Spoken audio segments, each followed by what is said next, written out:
মহিলারা দেখতে এসেছিল সে সময় দাবি অনুযায়ী দেখতে আসার পরে আপনারা জানেন যে তাদের হাতে আপেলের টুকরা মানে একটা করে আপেল আর ছুরি দেওয়া হয়েছিল।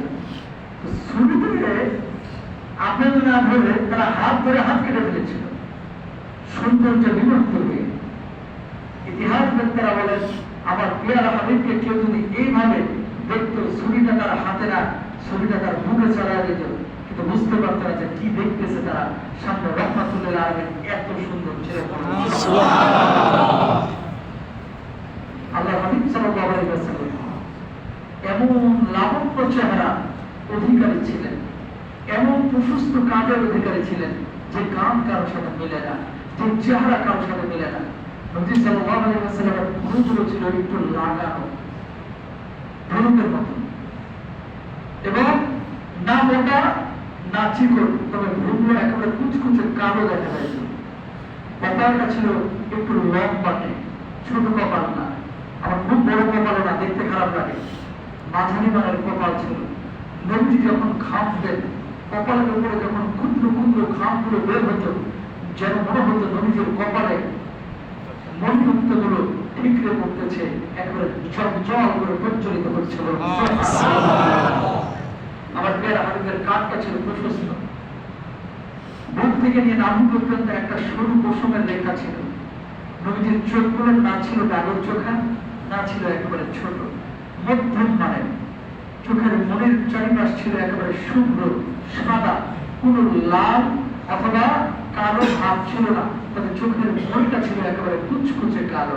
নবী সাল্লাল্লাহু আলাইহি ওয়াসাল্লামের চেহারাটা না ছিল একেবারে সাদা, না ছিল লালচে, না ছিল শ্যাম বর্ণের, মাঝারি বর্ণের। কেমন আকার আকৃতি, দুধে হালকা মিশাইলে যেরকম একটা কালার তৈরি হয়, আল্লাহ হাবিব সাল্লাল্লাহু আলাইহি ওয়াসাল্লামের চেহারাটা ছিল এরকম একটা কালারের, না ফর্সা না শ্যামলা, কালো তো প্রশ্ন ওঠে না, তাকাইলে শুধু তাকিয়ে থাকতে মন চায়। সাহাবী নবী সাল্লাল্লাহু আলাইহি ওয়াসাল্লামের ব্যাপারে বর্ণনা করতে গিয়ে তিনি বলছেন যে আল্লাহ হাবিব সাল্লাল্লাহু আলাইহি ওয়াসাল্লামের দিকে জাবির ইবনে সামুরা রাদিয়াল্লাহু তাআলা থেকে বর্ণিত, তিনি বলছেন আল্লাহ হাবিব সাল্লাল্লাহু আলাইহি ওয়াসাল্লামের মুখ ছিল প্রশস্ত, চোখের শুভ্রতার মাঝে কিছুটা লালিমা ছিল, পায়ের গোড়ালি স্বল্প মাংস ছিল, গোড়ালিতে অনেক মোটা গোস্ত থাকে একেবারে। আল্লাহ হাবিবের এরকম মোটা গোস্ত ছিল না, গোস্ত ছিল সামান্য। নবীজি যখন হেঁটে যেতেন মনে হচ্ছে উপর থেকে নিচের দিকে তিনি নামছেন।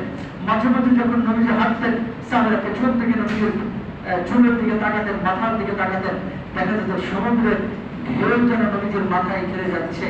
না চুলগুলো ছিল একেবারে সাত সলিড, আবার না ছিল একেবারে কোঁকড়ানো। সলিড এবং কোঁকড়ানোর মাঝামাঝি যে চুলটা দেখলেই তাকিয়ে থাকতে মন চায়। আমার পেয়ারা হাবিবের চুল ছিল এরকম কোঁকড়ানো। সুবহানাল্লাহ।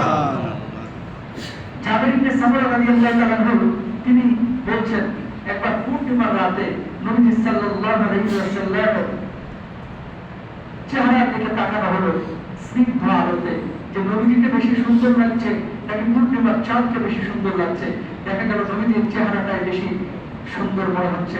পূর্ণিমার চাঁদ নবীজি সাল্লাল্লাহু আলাইহি ওয়াসাল্লামের চেহারার কাছে ফিকে হয়ে গেছে। পূর্ণিমার চাঁদের চেয়ে তো আমার নবীজি বেশি সুন্দর ছিলেন। সুবহানাল্লাহ, এত সুন্দর ছিলেন তিনি। শরীরে এক্সট্রা কোনো মেদ চর্বি ছিল না, বুকের সাথে পেটটা ছিল একেবারে লাগানো, পিঠের মধ্যে কোনো এক্সট্রা গোস্ত ছিল না, পিঠের সাথে চামড়াগুলো ছিল লাগানো। নবীজি কখনো খালি গায়ে থাকতেন না, জামা কাপড় খুলতেন না, তবে নবীজির পিঠের উপরে একটা মোহরে নবুয়তের চিহ্ন ছিল, দাগ ছিল। আল্লাহু আকবার বলেন। নবীজির পিঠের মধ্যে আল্লাহ তাআলা এই মোহরে নবুয়তের দাগ দিয়েছিলেন। দেখতে কেমন? কবুতরের ডিমের মতো। হযরত সালমান ফারসি রাদিয়াল্লাহু তাআলা আনহু নবী সাল্লাল্লাহু আলাইহি ওয়াসাল্লাম যখন মদিনায় একবার কিছু খেজুর নিয়ে আসলেন, আসার পর আল্লাহ নবীকে বললেন, ওগো নবীজি এই যে খেজুরগুলো নিয়ে এসেছে আপনি গ্রহণ করেন। আল্লাহ নবী বললেন, সালমান এই খেজুরগুলো কিসের খেজুর? বললেন আল্লাহ নবী এগুলো সাদাকার খেজুর। আল্লাহ নবী বললেন আমি সাদাকার খেজুর ভক্ষণ করি না, এগুলো অন্যদেরকে দাও। পরের দিন আবার খেজুর আনা হলো। সালমান এই খেজুরগুলো কিসের খেজুর? আল্লাহ নবী এই খেজুরগুলো আপনার জন্য হাদিয়া স্বরূপ আমি এনেছি, সাদাকার খেজুর না। আল্লাহ নবী নিজে গ্রহণ করলেন, ভক্ষণ করলেন। ওখান থেকে কিছু খেজুর অন্যান্য সাহাবীদেরকে হাতে আল্লাহ নবী দিলেন। যখন হাত দিয়ে এই খেজুরগুলো প্রশস্ত হাতে আল্লাহ নবী দান করছিলেন, যখন দিচ্ছিলেন নবীজির পীর মোবারকের দিকে সালমান আল ফারসি তাকিয়েছেন, দেখতে পেলেন কবুতরের ডিমের মতো দুই কানের মাঝখানে একটা চিহ্ন আছে, যার আশপাশে কালো কালো কিছু তিলের মতো দাগ আছে। ওই মনে নবুয়তের সিলটা দেখার সঙ্গে সঙ্গে সালমান আল ফারসি বললেন, আপনি কালেমা পড়ে দেন। পূর্ববর্তী কিতাব এবং আলোচনা থেকে আমি শুনেছি এই চিহ্নটা যে মানুষের উপরে থাকবে সে জনতার কোনো মানুষ না, সত্য শেষ নবী। আপনি মানে কালেমা পড়ে দেন, আমি বুঝতে গেছি আপনি হচ্ছেন রহমতুল্লিল আলামিন। সাথে সাথে তিনি কালেমা পড়লেন, আশহাদু আল্লা ইলাহা ইল্লাল্লাহ ওয়া আশহাদু আন্না মুহাম্মাদান আবদুহু ওয়া রাসূলুহু। ইসলাম কবুল করলেন, মুমিন নবুয়ত বলুন সুবহানাল্লাহ। কবুতরের ডিমের মতো। আরেকজন সাহাবী রাসূল আকরাম সাল্লাল্লাহু আলাইহি ওয়াসাল্লামের ব্যাপারে বলতে গিয়ে তিনি বলছেন কি দেখেন, হযরত সাঈদ ইবনে ইয়াজিদ রাদিয়াল্লাহু তাআলা আনহুকে বলে যে তিনি বলছেন একদিন আমার খালা আমাকে নিয়ে আল্লাহর হাবিব সাল্লাল্লাহু আলাইহি ওয়াসাল্লামের কাছে গেছেন। তার খালা কার কাছে নিয়ে গেছেন? নবীজির কাছে। নবীজির কাছে নিয়ে যাওয়ার পরে বলছেন, নবীজি আপনার মুখে তো বারাকা আছে, ছেলেটা অসুস্থ, আপনি একটু চিকিৎসা করে দেন, মানে ঝাড়ফুঁক করে দেন। নবী সাল্লাল্লাহু আলাইহি ওয়াসাল্লাম তাকে ঝাড়ফুঁক করে দিলেন, আলহামদুলিল্লাহ সুস্থ হয়ে গেলেন। এখন নবীজি ওযু করবেন, নবীজি ওযু করার পরে এক্সট্রা যে পানিটা ছিল ওই পানিটা নিয়ে ছেলেটা খেয়ে ফেললো। যখন নবী সাল্লাল্লাহু আলাইহি ওয়াসাল্লাম ওযু করছিলেন, ওযুর অবশিষ্ট পানি পান করলাম, তার পেছনে গিয়ে দাঁড়ালাম, সঙ্গে সঙ্গে তার দু কাঁধের মধ্যস্থ মুহূর্তে নবুয়তের দিকে আমার দৃষ্টি পড়ে যায়, যা দেখতে পাখির মানে কবুতরের ডিমের মতো। আমি সেদিন প্রথম নবীজির পিঠের উপরে এই কবুতরের ডিমের মতো মহলে নবুয়তের সিল দেখতে পেলাম। সুবহানাল্লাহ। আরে আমার আপনার নবী তিনি শুধুমাত্র মানে কথিত নবী ছিলেন না, তাকে যে মহলে নবুয়তের দায়িত্ব মানে আল্লাহ তাআলা যে রিসালাতের দায়িত্ব দিয়েছেন, নবুয়তের যে দায়িত্ব দিয়েছেন, এই সিলটা নবীজির পিঠে মেরে দিয়েছিলেন। এবং আল্লাহর হাবিব সাল্লাল্লাহু আলাইহি ওয়াসাল্লাম দেখেন যখন বালক অবস্থায় মানে ছোট অবস্থায় শিশু অবস্থায় আরবের রীতিনীতি ছিল যে সুন্দর ভাষা শেখার জন্য পার্শ্ববর্তী এলাকায় দুধ পান করানোর জন্য পাঠানো হতো। সে সময় নবীকে যখন পাঠানো হচ্ছিল, আল্লাহ হাবিব সাল্লাল্লাহু আলাইহি ওয়াসাল্লাম যেই গোত্রের সাথে যে কওমের সাথে যাচ্ছিলেন, জীর্ণ শীর্ণ উটগুলো আজকে একেবারে রুষ্ট হয়ে গেছে, যেই দুধের এই উটের স্তরে দুধ ছিল না সেই উটের স্তরগুলো দুধে পরিপূর্ণ হয়ে গেছে, যে মাঠে ঘাস ছিল না সেই মাঠগুলো ঘাসে পরিপূর্ণ হয়ে গেছে, যে এলাকায় খাবার ছিল না সেই এলাকায় খাবার পরিপূর্ণ হয়ে গেছে। আল্লাহ হাবিব সাল্লাল্লাহু আলাইহি ওয়াসাল্লামের বদৌলতে বরকতে আল্লাহ সুবহানাহু ওয়া তাআলা এত কিছু দিয়েছেন। প্রিয় ভাইরা আমার, তাহলে নবী সাল্লাল্লাহু আলাইহি ওয়াসাল্লামের চেহারা কেমন ছিল আমরা জানলাম। তাকে পাঠানোর উদ্দেশ্যটা কি? লিউখরিজাহুম মিনাদ যুলমাতি ইলান নূর। কোরআনের ব্যাপারে আল্লাহ কি বলছেন? যে মানুষকে অন্ধকার থেকে আলোর দিকে নিয়ে আসা। আর আল্লাহর হাবিব সাল্লাল্লাহু আলাইহি ওয়াসাল্লামকে আল্লাহ তাআলা পাঠিয়েছেন রহমত স্বরূপ। সারা পৃথিবীর মানুষের জন্য তিনি দুনিয়াতেও ছিলেন রহমত, কিয়ামতের ময়দানেও থাকবেন রহমত। সমস্ত নবীরা যখন ইয়া নাফসি করতে থাকবে, আল্লাহর হাবিব সাল্লাল্লাহু আলাইহি ওয়াসাল্লাম তখন বলতে থাকবেন উম্মতি উম্মতি। কেউ ভাইরা আমার, নবীজি কি চায় আপনার কাছে? টাকা চায় না, পয়সা চায় না। আল্লাহর হাবিব বলছেন বিদায় হজ্জের ভাষণের সময় তোমাদের জন্য দুইটা জিনিস রেখে গেলাম। কয়টা? জোরে বলেন। দুইটা। আরো জোরে বলেন। কয়টা? আল্লাহর নবী বলছেন দুইটা জিনিস আমি তোমাদের জন্য রেখে যাচ্ছি, একটা হচ্ছে কোরআন আর একটা হচ্ছে সুন্নাহ, মানে নবীজির হাদিস। এই দুইটা জিনিস তোমরা যদি আঁকড়ে ধরতে পারো কখনো তোমরা বিভ্রান্ত হবে না, গোমরা হবে না। কিন্তু আমাদের সমাজে কিছু মানুষ নবীকে পাওয়ার জন্য পীরকে ধরে, নবীকে পাওয়ার জন্য বিভিন্ন হুজুরকে ধরে, নবীকে পাওয়ার জন্য বিভিন্ন খতিবকে ধরে। নবীকে জানার জন্য বিশ্বাসকে, খতিবকে, হুজুরকে ধরা যাবে জানার জন্য, পড়ার জন্য, শিক্ষা দেওয়ার জন্য। কিন্তু নবীর আসনে কোন মানুষকে বসানো, এটার মানে হচ্ছে তোমরা হিসেব কি কাজ। ঠিক করে কিছু মানুষ কিন্তু এরকম আছে, দেখে নামাজ পড়ে না, আমার কপালে লিখে দিও দয়াল নবীর নাম। সারা জীবন তুই নামাজ পড়লি না, কপালে খালি মোহাম্মদ লিখে দিলি, একবার ভয় ভরে জান্নাত না। কপালে নবীজির নাম কেন? গোটা কাফনের যদি নবীজির নাম লিখে দিয়ে দাফন করা হয়, ও যদি বেঈমান হয়ে মরে, কাজে লাগবে কোনো? কোনো কাজে লাগবে না। প্রিয় ভাইরা আমার, জীবনের প্রত্যেকটা মুহূর্তে প্রত্যেকটা সেগমেন্টে আপনাকে খেয়াল করতে হবে কতটুকু আপনি নবীকে ভালোবাসেন। টাকা আপনি বলবেন আপনার ছেলেকে অনেক ভালোবাসেন, অনেক ভালোবাসেন, অনেক ভালোবাসেন, আপনার বাপ্পাকে অনেক ভালোবাসেন, কিন্তু ভালোবাসার বহিঃপ্রকাশ আপনি ঘটাইতে পারলেন না, এই ভালোবাসার কোনো দাম নেই।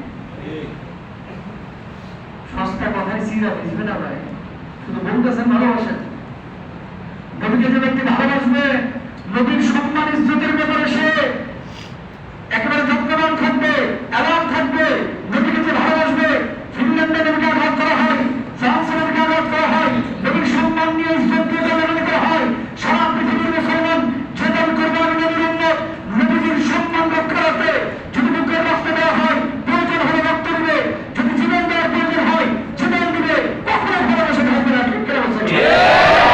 বলছে নবীর আদর্শ, নবীর আশেক কারায় আর মেসেজ জিলাপির জন্য খালি নবীর ভালোবাসা। রবীন্দ্র ভালোবেসেছে দেখবেন অনেকে ঈদে মিলাদুন নবীতে বিশাল বিশাল সংগ্রাম করবে, মুখে দাড়ি নাই, পরনে পাঞ্জাবি নাই, নবীকে অনেক ভালোবাসে, সর্বত্রায় কথা বুঝেন, অনেক ভালোবাসে নবীকে, নবীর জন্য সব কিছু দিয়ে দেবে।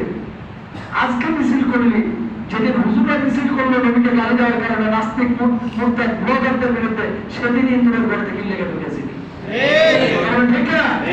এরকম অনেক লোক আছে না, আর দাবি করে যে নবীকে ভালোবাসে, আর বছর জিলাপির জন্য বাইক করে দিল। ওই পাকিস্তান থেকে একটা ধরে নিয়ে আসে, নবীর বংশধর। ঠিক আছে, মানলাম নবীর বংশধর, নবী তো না, কথা কয় না। পাকিস্তান থেকে একজনকে নিয়ে আসে, নিয়ে আসার পরে কি ওই যে বিশাল গাড়ির মহলের মধ্যে বসায় দেয় যেন নবী আসছে, এরকম একটা ব্যবসা। নবীর বংশধরের লোকজন কিংবা সারা পৃথিবীতে কম আছে এখনো, বহু আছে এখনো, অনেক আছে। সবাইকে যদি ধরে নিয়ে এসে নবীর বংশধর হইলে আপনি সবাইকে একটা করে গাড়ি নিয়ে এইভাবে বসায় আপনি সংগ্রাম করতেছেন, এটা তো নবীজি বলে নাই ভাই, নবী এটা বলে নাই। নবী কি বলছেন? আমি যেভাবে চলেছি সেভাবে চলো, আমি যেভাবে খেয়েছি সেভাবে খাও, আমি যেভাবে কথা বলি সেভাবে বলো, আমি যেভাবে হেঁটেছি তুমি সেভাবে হাঁটো, আমি যেভাবে নামাজ পড়েছি তুমি সেভাবে নামাজ পড়ো, আমি যেভাবে স্ত্রীদের সাথে আচরণ করছি সেভাবে তুমি করো, আমি যেভাবে সন্তান লালন পালন করছি তুমি সেভাবে করো, আমি যেভাবে আমার পরিবারের সাথে এলাকার মানুষের সাথে মিশেছি তুমি সেভাবে মিশো, আমি যেভাবে মানুষের জন্য কাজ করেছি তুমি সেভাবে করো। মানুষের সঙ্গে কোনো কাজ করে নাই, মানুষের সাথে মহামারা ঠিক নাই, খাবার দাবারে নবীর সুন্নাহ নাই, চলনে বলনে কথনে হাজারে কোথাও নবীর সুন্নাহ নাই, খালি দুনিয়া এবং নবীতে আইসা শরবত খাওয়া মিছিল করে। তুমি নবীর আশেক না, তুমি নবীর দুশমন। ঠিক না? নবীর আশেক করে না। নবীর আশেক কে? খাওয়ার সময় সে সুন্নাহ ফলো করতেছে কিনা, কথা বলার সময় সুন্নাহ ফলো করতেছে কিনা, ভবিষ্যতে আচরণের সময় সুন্নাহ ফলো করতেছে কিনা, সন্তান লালন পালনের সময় সুন্নাহ ফলো করতেছে কিনা। এখন যদি বলা হয় অনেক কথা বলার প্রয়োজন আছে, তার আগে আপনাদেরকে একটা কথা বলি, নবীজি কিভাবে খেয়েছেন, নবীজি কিভাবে হেঁটেছেন, এই সমস্ত জিনিসগুলো আমরা অনেকেই কিন্তু জানি না।